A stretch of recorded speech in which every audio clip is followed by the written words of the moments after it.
অমুসলিমদের উৎসব অনুষ্ঠানে কাফেরদেরকে শুভেচ্ছা জানানোর বিধান কি? অমুসলিমদের কোনো বড়দিন অনুষ্ঠান, কোনো পুজোর অনুষ্ঠানে যদি তাদেরকে শুভেচ্ছা দেওয়া হয়, এটি হচ্ছে সর্বসম্মতিক্রমে হারাম। ইবনে কাইয়ুম রহিমাহুল্লাহ বলেছেন, কোনো কুফরি কাজে কাউকে শুভেচ্ছা জানায় তাহলে এটি হচ্ছে সর্বসম্মতিক্রমে হারাম। কেউ যদি এই ধরনের কথাবার্তা বলে যে তোমাদের পুজোর অনুষ্ঠান সফল হোক, তোমাদের পূজার অনুষ্ঠানে শুভেচ্ছা জানাচ্ছি, এ ধরনের কথাবার্তা যদি বলে, এগুলো কুফরির পর্যায়ে না গেলেও তা হচ্ছে হারাম। আপনি এই অভিনন্দন জানাচ্ছেন কাউকে, সে মূর্তির সামনে সেজদা দেয়, এই কারণে তাকে অভিনন্দন জানাচ্ছেন। এটা হচ্ছে এমন অভিনন্দন, মদ খাওয়ার জন্য অভিনন্দন জানাচ্ছেন, কাউকে হত্যা করার জন্য তাকে অভিনন্দন জানাচ্ছেন, কাউকে জিনা করার জন্য আপনি তাকে অভিনন্দন জানাচ্ছেন।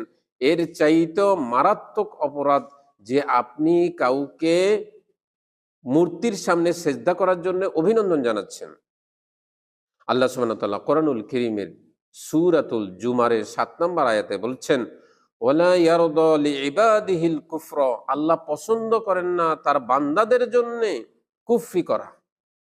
কুফরি করা আল্লাহ সুবহানাহু ওয়া তাআলা একদম পছন্দ করেন না, কিন্তু আপনি কুফরি কাজের জন্য আরেকজনকে কি করছেন? অভিনন্দন জানাচ্ছেন। এটা আল্লাহ সুবহানাহু ওয়া তাআলার কাছে খুবই অপছন্দনীয়।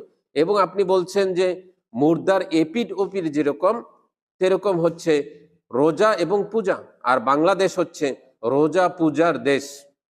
নাউজুবিল্লাহ, এই ধরনের কথাবার্তা বলা, অর্থাৎ আপনি মুসলিমদেরকে কাফেরদের উৎসব অনুষ্ঠানে যেতে আগ্রহী করছেন, কাফেরদের অনুষ্ঠানে শুভেচ্ছা জানাতে আগ্রহী করছেন, এবং আপনি রোজা এবং পূজার মধ্যে কোনো পার্থক্য দেখেন না।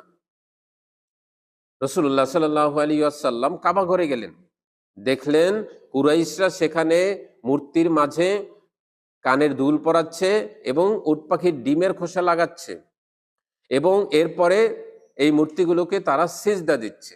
রাসূল সাল্লাল্লাহু আলাইহি ওয়াসাল্লাম খুব ব্যথিত হলেন। তিনি বলছেন, হে কুরাইশ, তোমরা ইব্রাহিম আলাইহিমুস সালামের ইসলামের বিরোধিতা করছো। ইব্রাহিম আলাইহিমুস সালাম ছিলেন আল্লাহ সুবহানাহু ওয়া তাআলার একনিষ্ঠ বান্দা। তখন তারা রাসূল সাল্লাল্লাহু আলাইহি ওয়াসাল্লামকে অবাক করে দিয়ে বলছে, হে মুহাম্মদ, আমরা আল্লাহ সুবহানাহু ওয়া তাআলাকে ভালোবাসি, এই জন্য আমরা এই মূর্তিগুলোকে সেজদা করি, যেন এই মূর্তিগুলো আমাদেরকে আল্লাহর সান্নিধ্যে নিয়ে যায়। সুতরাং মুসলিমদেরকে সতর্ক হতে হবে যেন কুফরি কাজে আমরা অংশগ্রহণ না করি, কুফরি কাজের জন্য তাদেরকে শুভেচ্ছা না দেই। আল্লাহ সুবহানাহু ওয়া তাআলা আমাদেরকে যেন সঠিক পথ চেনার তৌফিক দান করেন।